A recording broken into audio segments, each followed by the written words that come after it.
As Israel and Iran continue to exchange strikes, U.S. President Donald Trump now considering bringing U.S. forces into the conflict. He also holds a call with the Israeli Prime Minister Benjamin Netanyahu. Meanwhile, the leaders of the G7 nations have urged a de-escalation of hostilities in the Middle East, but stopped short of calling for a ceasefire between Israel and Iran. And the Canadian Prime Minister pledges unwavering support for Ukraine after U.S. President Trump cancels his meeting with his Ukrainian counterpart. President Donald Trump reportedly considering bringing the U.S. military into the conflict between Israel and Iran. As the two countries continue to exchange strikes now for a sixth day, sources telling our U.S. news partner CBS that the U.S. president is thinking about joining Israel in striking Iranian nuclear sites. That would include potentially its underground nuclear facility at Fordow. India's aviation watchdog has asked Air India for the training records of the pilots of that Boeing 787 that crashed in Ahmedabad last week. The Indian government has already said that the pilot and co-pilot, who were among 270 people killed in that crash, had more than 9,000 hours of flying between them. A panel and separate committee are already investigating what caused that plane to go down.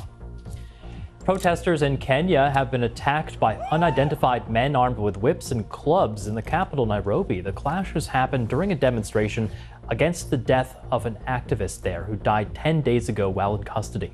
Police initially said that he died of self-inflicted wounds, but they retracted that statement after an autopsy found he likely died after being assaulted. The attackers appeared to be working side by side with police. A Swedish court has convicted 10 people of illegally disposing of toxic waste. The 5 central figures in that case, who worked for a waste management company called Think Pink, were handed prison sentences between 2 and 6 years.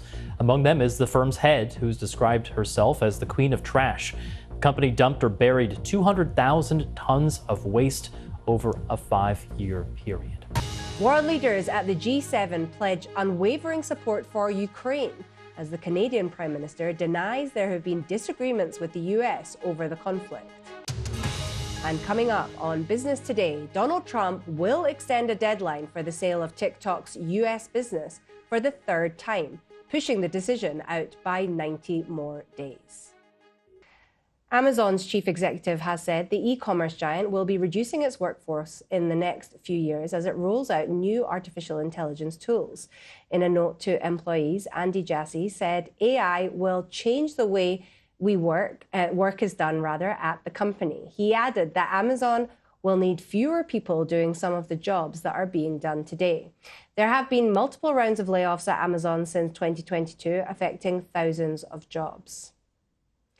The business conference, once known as Russia's Davos, opens on Wednesday.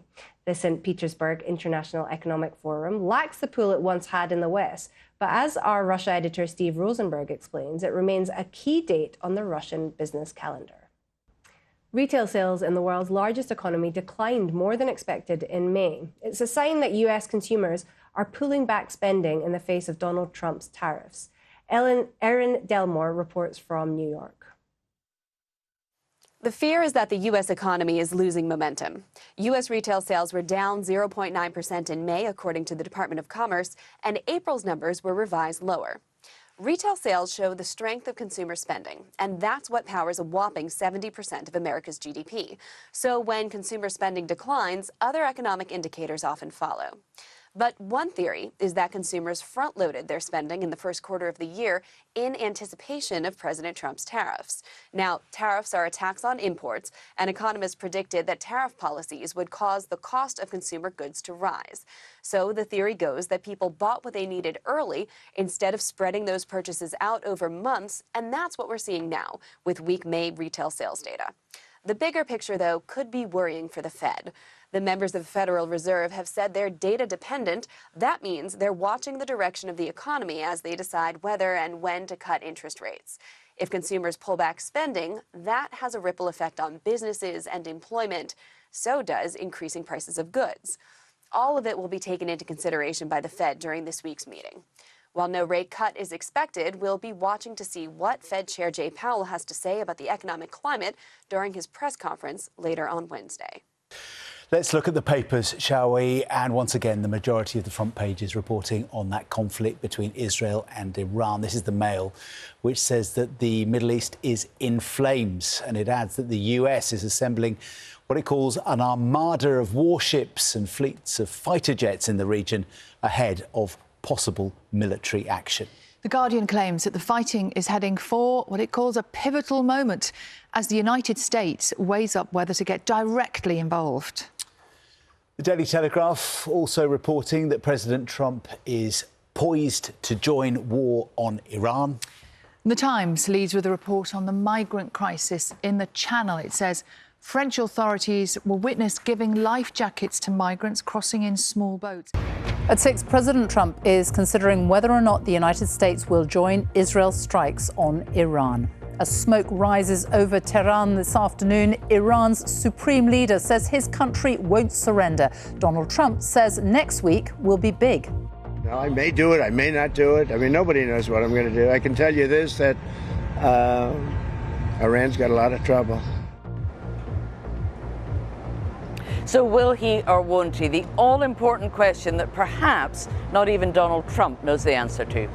Also tonight, carrying his brother's coffin, the only person to survive the Air India crash last week helps lay his brother to rest. They've been sitting next to each other on the plane.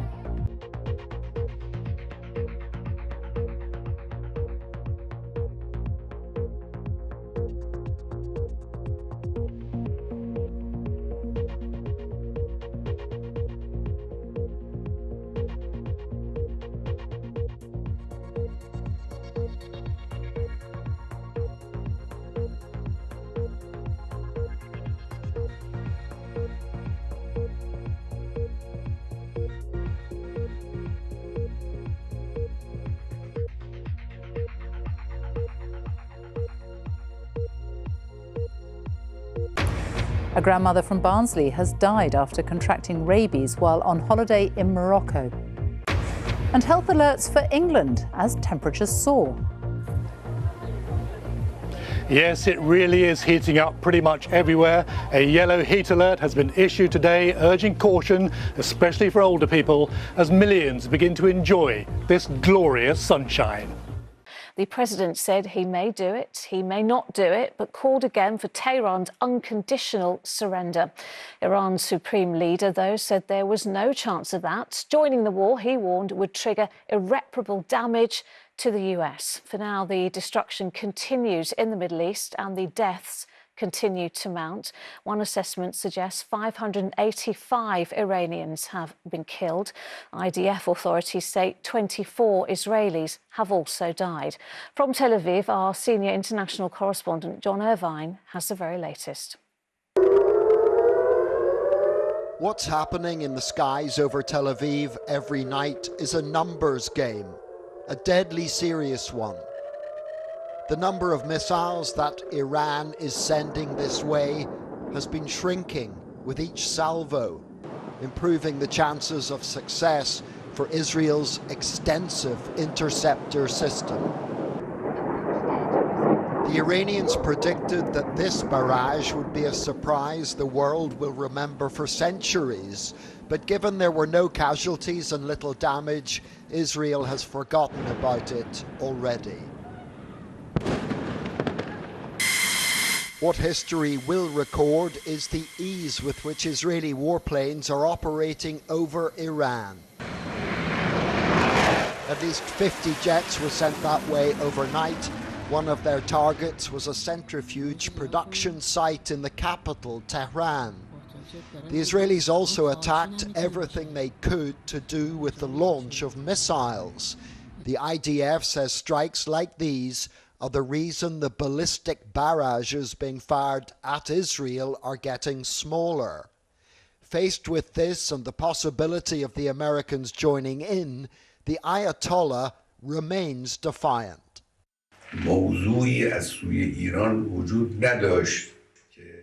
The Iranian nation will not surrender to anyone aiming to impose anything on it, he said. As for American intentions, the president is keeping the world guessing. You don't know. I may do it, I may not do it. I mean, nobody knows what I'm going to do. I can tell you this, that Iran's got a lot of trouble, and they want to negotiate. And I said, why didn't you negotiate with me before? All this death and destruction. Many Tehranis have now heeded Mr. Trump's advice to flee the city. And despite the regime's attempts to rally the people, there are divisions, at least online. There is a huge fight between Iranians on social media, whether they are against the regime here or with it. And so many people think that even they are against the regime, they have to support it because of the situation. Here in Tel Aviv, the first plane load of Israelis stranded abroad by the war landed at an otherwise deserted Ben Gurion airport today. Good morning, Captain. How are you feeling? It is good to bring back the passengers safely back home, he replied. They've returned to a country very different from the one they left. John Irvine, ITV News, Tel Aviv. Well, let's get more from our US correspondent Dan Rivers and our international editor Emma Murphy. To Dan first, so in Washington. Dan, President Trump has a dilemma here with serious consequences for him and the wider world, whatever he chooses to do. Absolutely, and I think what's happening at the moment is the US is putting into place all of the key assets that would enable them to go ahead with this should they decide to do so. So we've been told today another US Air Force carrier is heading broadly into the region. That's the USS Ford. Now that is a pre-planned deployment, we're told, towards Europe, but could very easily be diverted to the Middle East to join the two others that are already there. We're also told that fighter jets have been sent as well. Now they probably wouldn't be used in a direct attack on Iran, but they may be used to escort the B-2 bombers that would be needed to deliver these bunker-busting bombs to penetrate Fordow, which is where the main enrichment site is. But today, Donald Trump, the president, was still sort of hedging his bets in a way, saying it might be several days before any action is taken, if it is at all. The next week is going to be very big, maybe less than a week, maybe less. But is there anybody here that said it would be okay to have a hostile, very, zealots really, but to have a hostile country have a nuclear weapon? And he also said that he was losing patience with the Iranians, but definitely gives the idea that he has not closed the door completely on negotiations. But if he did go ahead with this attack, it would fly in the face of US public opinion at the moment. There is a clear majority, more than 60% of Americans would oppose any kind of action against Iran, and a clear majority even of his own supporters would oppose the US getting embroiled in another Middle Eastern war. All right, Dan, thank you. Let's talk to Emma now, who is close to Iraq's border with Iran in the north of the country. Emma, where does this leave Iran and the wider region? Well, it leaves everyone in a sense of jeopardy, really, and you only have to hear the comments from the UN Secretary-General Antonio Guterres just in the last few minutes, where he said that he warned against any further military intervention for fear of the horrendously destabilising effect in the region and on peace and security around the world. And there is no doubt there is huge concern about that, probably felt nowhere more acutely than within the civilian population in Iran that's already seen hundreds killed and many, many more injured, as well as thousands on the move to try and find safety. Now, in terms of where we go from here, we know that there's been 14 Typhoon fighters sent by the UK to RF Akrotiri to bolster the whole force there. All this whilst the UK are hosting a Cobra meeting to discuss what they will do if they are asked to assist the US should the US make that final decision that they are going to take action against the Iranian nuclear sites. Of course, the B-2 bombers are actually based at Diego Garcia. It's a base that's shared with the UK, and it is likely the UK would have to give the go-ahead. So this is really dragging the British government very much into this. They have been talking about de-escalation, but at some point they might have to make an absolutely critical decision as to whether or not they get directly involved with the United States.